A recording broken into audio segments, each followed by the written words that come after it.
And there's times I wish, like maybe Shanann didn't have to go away for 5 weeks. Maybe we all just went for 1 week. Yeah. Nothing would ever happen. Yeah. It's only, I mean, 5 weeks alone, that's the only reason really that would even almost even allowed to happen. There are quite a few people who would tell us and who do tell us you need to look into Nikki more, Nikki Kissinger, all the way from the extreme end of things being Nikki's the one who ordered the hit. She was there. I'm in the basement. She was there. Yeah. You know, so the extreme is she's the one who told Chris to do it. She's the real problem. All the way, that's the extreme side, and then all the way to, well, there were these texts where she was infatuated, she was in love, she was saying how good Chris was in the sack, and maybe we should look at her more. You know, what would you say to those people? Like, she had her moments where I had to talk her like off a ledge kind of deal. What does that mean? It's like, I guess after the fact, there was like videos of her that she was like recording herself because she was like bipolar or something. I never knew that. But it's like, and she would get worked up about nothing. She would just like, she came to my house once because I think it was like July 4th. I didn't have to work that day. So I didn't like get up at like, 4 o'clock and go home. And Shanann called me like, and I didn't hear it because I was sleeping. I was just like, and she was pissed. Shanann was pissed. And like I called her on outside, like, where are you at? Like what? Like, I was like, I didn't have to work today. It's like, called me at like 5:30. It's like, kids want to talk to you at 7:30. I'm like I was sleeping. She's like, she just like, screw you, like, like I don't know where you're at. And I went back inside. So I'm like, I gotta go. And she was just like, okay, then you coming back? I'm like, probably not. So wait a minute, you kind of lost me there. Were you at Nikki's place when Shanann called you? Yeah. Okay, and so you were sleeping in her bed. Yeah, because I wasn't going to work that day because I didn't have to that day. First holiday I ever had off. And, Shanann was pissed and, kind of pissed Nikki off too that I left. But I think that's when I'd called Nikki later and she was like, she kind of realized that, she'd always be like, the second, she said second fiddle. Sure. And because that's how I probably would come like that day. Just, I don't want to be anywhere else when Shanann calls. She was already pissed. So it was stuff like that where she would she said she would go on like websites and look at like, will a relationship work with somebody? Like, will a mistress work? Will a mistress turn into a relationship? That's what Nikki was looking at? Yeah. She would tell you that, or you heard told that? me that. Okay. Yeah, she said that she would go on websites and look at stuff like that. I was like, why do you even look at stuff like that? She's like, I just want to see what other people have experienced. But like, so that confuses me though, because I thought earlier you were saying she thought you were heading toward a divorce. So why was she looking at herself as This was later on. Oh. Like, okay. In August, like Okay. first week of August, when I told her like, I had had that talk with her about separation. Uh-huh. That's when like she started looking at like apartments and stuff. But like during our July relationship type thing there, Oh, I see. that's when she was looking up like, it will actually work. And she told her friend Brittany about it, I guess, and Brittany told her not to do it, but she said she already made a decision. The winter of 2026 arrived in Waupun, Wisconsin, with a predatory chill that seemed to seep through the reinforced concrete of the Dodge Correctional Institution. Inside, the air was recycled and sterile, a sharp contrast to the biting wind howling across the frozen plains outside. For Christopher Lee Watts, now entering his 8th year of confinement, the seasons had long since ceased to matter. His world was measured not in months or years, but in the 23 hours spent inside a cell, and the single, hollow hour allowed for recreation. By February 2026, the high-profile nature of his crimes, the 2018 murders of his pregnant wife, Shanann, and their daughters, Bella and Celeste, had not faded from the public consciousness. If anything, the passage of time had only solidified his status as one of the facility's most loathed and targeted residents. He remained a high-profile offender, a label that served as both a brand and a cage within a cage. To the corrections officers, he was a constant security risk. To the other inmates, He was a ghost of a man whose presence served as a grim reminder of the depths of human depravity. Watts sat on the edge of his bunk, the thin mattress offering little comfort. The cell was an isolation unit, designed to keep him alive by keeping him away from the general population. In Colorado, the taunts and threats had been a constant roar. Here in Wisconsin, the silence was its own kind of violence. His life was a monotonous cycle of confinement, a series of mechanical actions: waking, eating tray-delivered meals, and the occasional, monitored phone call. In the corner of his cell, a small stack of books and a Bible sat neatly aligned. Since his transfer from Colorado in late 2018, Watts had reportedly turned toward religion, becoming an evangelical Christian behind bars. He claimed to have found faith, a narrative he shared with investigators during a follow-up interview in early 2019. To some, this was a genuine search for redemption. To others, it was the final, desperate act of a man with nothing to look forward to. He spent hours reading, writing letters to a dwindling circle of correspondence, and according to reports from years prior, staring at the photos of the family he had destroyed, images that a 2019 petition had unsuccessfully attempted to have removed from his walls. As the clock on the wall ticked toward his allotted hour of movement, Watts remained still. He was a man suspended in time, living in the most inhumane and vicious wake of his own making. The world outside had moved on to 2026, but inside these walls, it was always August 2018. By 2026, the walls of the Dodge Correctional Institution had become the only horizon Chris Watts knew. The facility, a repurposed psychiatric hospital once known as the Central State Hospital for the Criminally Insane, was designed for maximum security.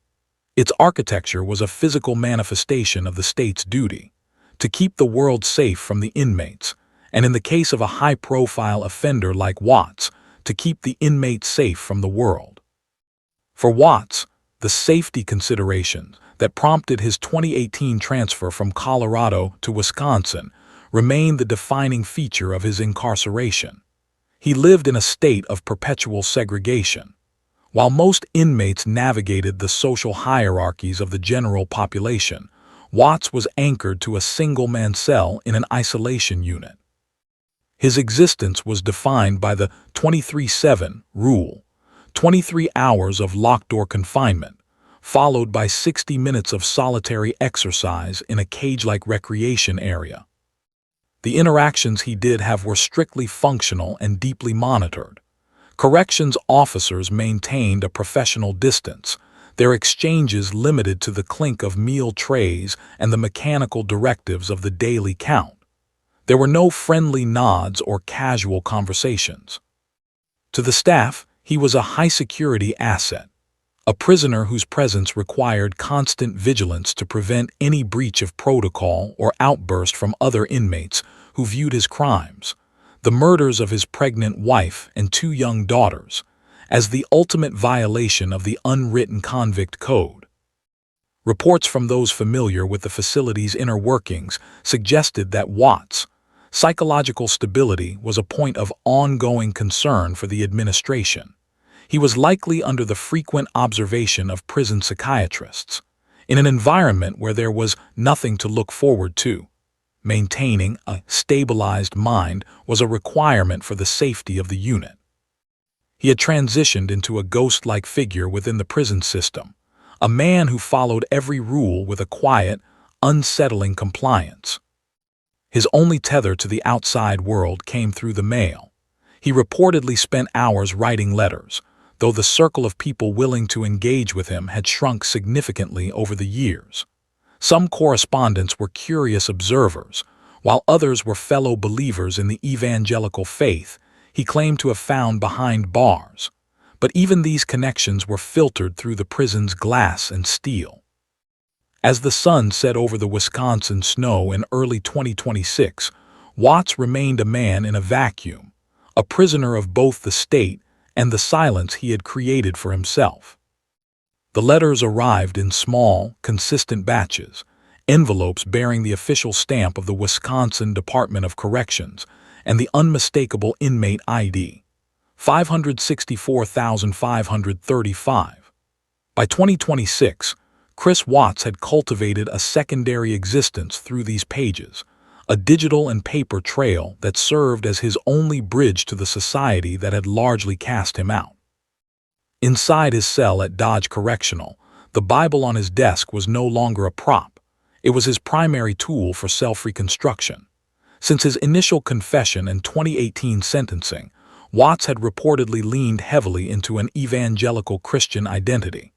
In these letters, many of which were sent to a small circle of women who remained morbidly fascinated by his transformation, he spoke of finding peace and divine forgiveness. He often used religious language to describe his current state, painting a picture of a man who had accepted his earthly punishment while banking on a celestial pardon. "God has forgiven me," he reportedly wrote in one correspondence that surfaced in late 2025. This narrative of redemption was, for many observers, the most chilling aspect of his incarceration. It was a form of psychological armor. By claiming a relationship with a higher power, Watts appeared to be attempting to bypass the crushing weight of his reality.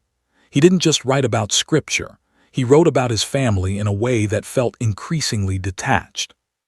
He reportedly kept photos of Shannon, Bella, and Celeste in his cell, not as a reminder of his crime, but as a daily inspiration to pray, a detail that sparked a massive, albeit unsuccessful, public petition years earlier to have the photos removed, citing it as psychological torture for the victim's surviving family.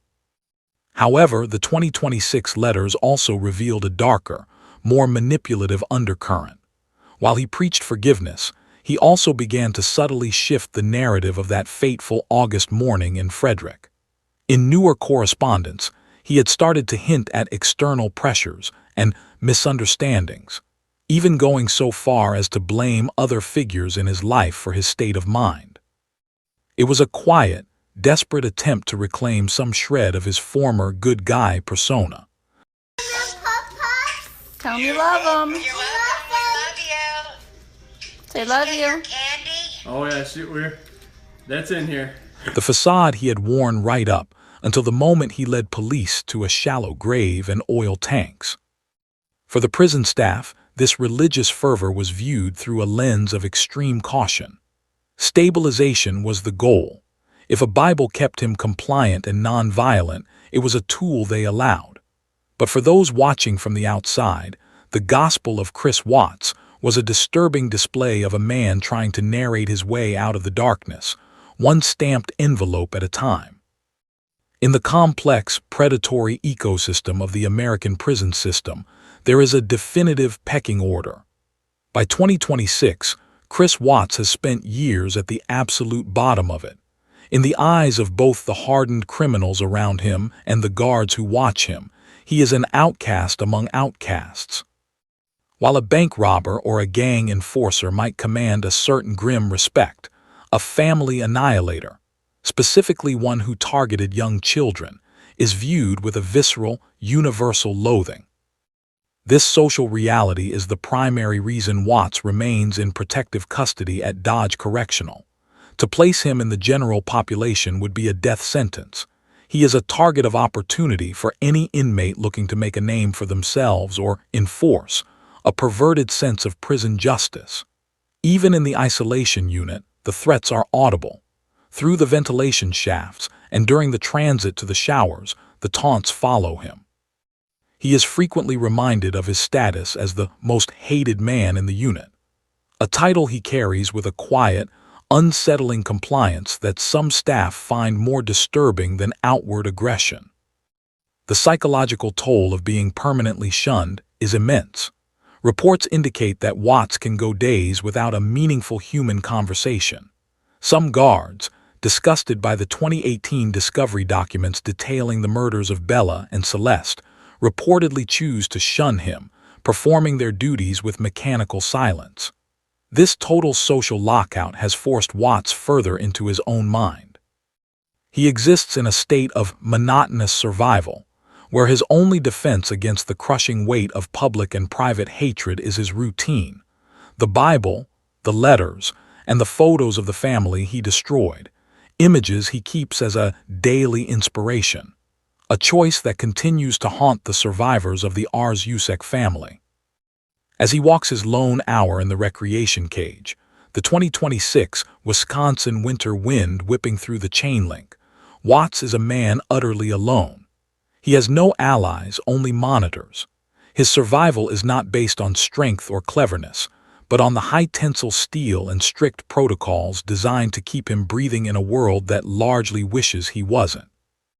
While the walls of Dodge Correctional were designed to keep Chris Watts in, they could not stop the strange, obsessive flow of the outside world from leaking through the mailroom. By 2026, the phenomenon of hybristophilia, the attraction to those who commit gruesome crimes, had turned Watts into a twisted kind of pen pal celebrity. The letters arrived daily.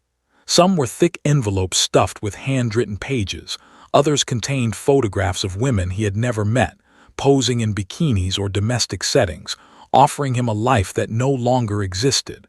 In these letters, Watts wasn't a family annihilator.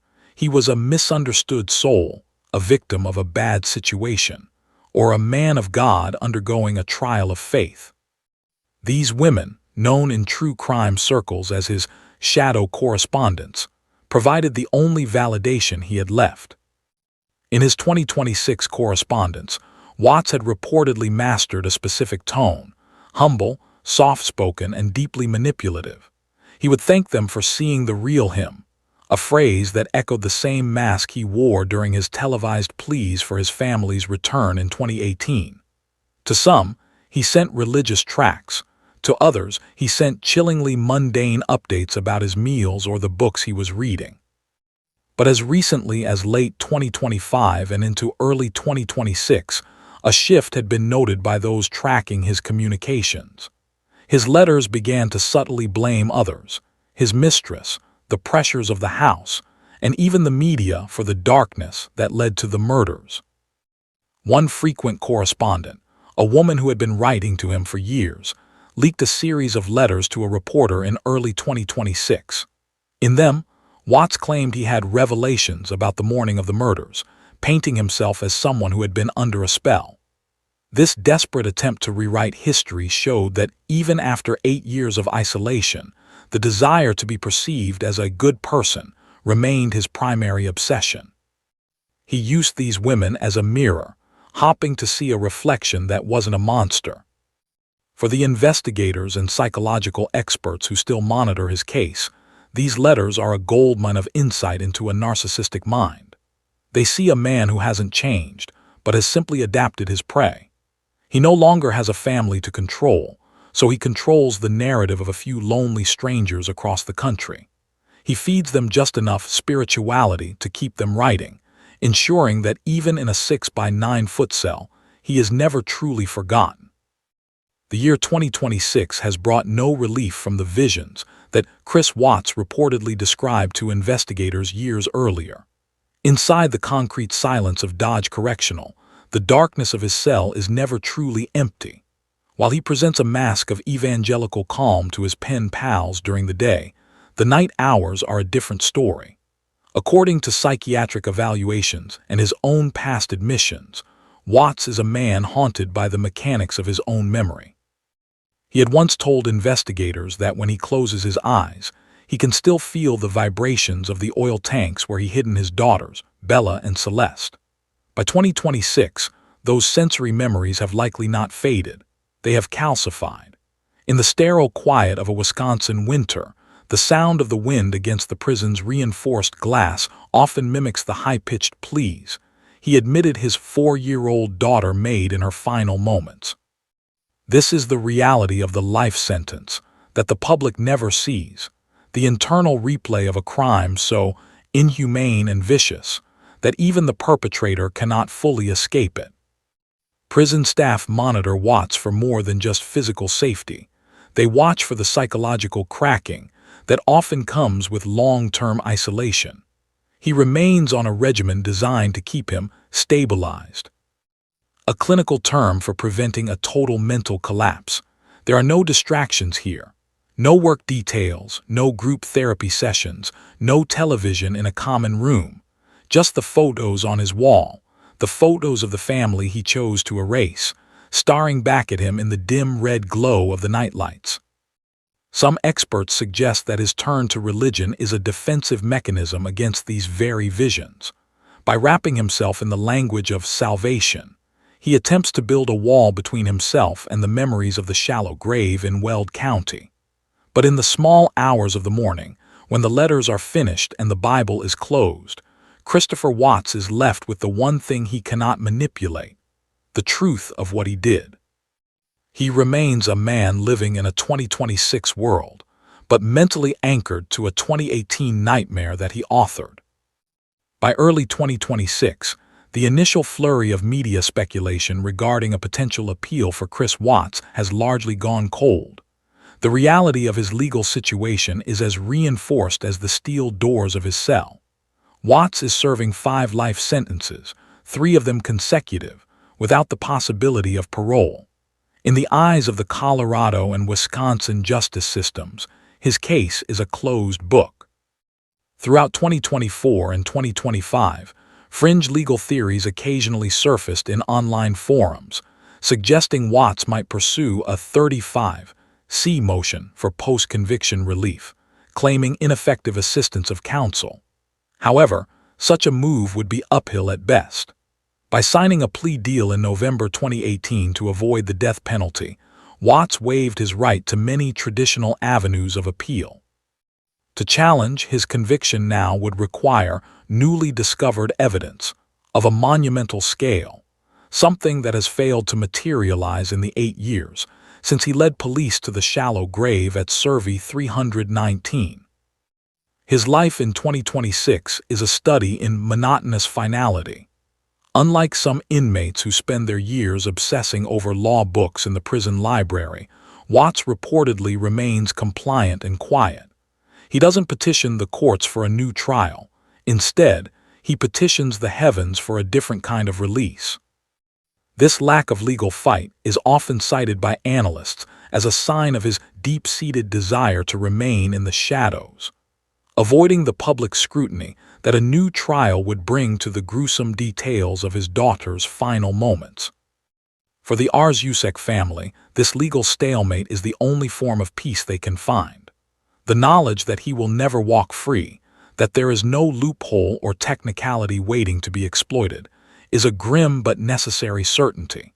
As Watts sits in his cell in February 2026, he is a man who has run out of moves on the chessboard of the law. He is no longer a defendant. He is a permanent resident of the system he tried to deceive. As the winter of 2026 bleeds into a gray, uncertain spring, the story of Christopher Watts has shifted from the headlines of the evening news to the quiet, dusty archives of criminal history. In the world outside, technology has advanced. The house on Saratoga Trail has changed hands, and the world has continued its relentless spin. But inside the Dodge Correctional Institution, time has simply stopped. Watts is now 40 years old. The youthful, fitness-obsessed man seen in the 2018 bodycam footage, anxiously packing his driveway while his neighbor's security camera captured his undoing, is gone. In his place is a man who has become a permanent fixture of the Wisconsin Department of Corrections. He is no longer a story in the traditional sense. He is a statistic, a cautionary tale about the thin, fragile line between a suburban life and a descent into inexplicable darkness. His legacy is one of hollow silence. While he continues to write his letters and study his Bible, the verified truth of his existence in 2026 is that of a man who has achieved the ultimate form of isolation. He is physically alive, yet socially and legally extinct. He remains in protective custody, a ghost moved through the halls of the prison when other inmates are locked away, ensuring that the person who took so much from the world is never given the chance to have a community again. The tragedy of the Watts case remains a permanent scar on the collective memory of Colorado and the true crime community. It serves as a grim reminder that monsters do not always look like monsters. Sometimes they look like the man next door, the father at the park, or the husband standing in the driveway. As we close this chapter on the life of Chris Watts in 2026, we are left with the only thing that truly matters: the memory of Shannon, Bella, Celeste, and Nico. Their names are the ones that should be spoken, while the man in the cell in Waupun fades into the cold, Wisconsin mist.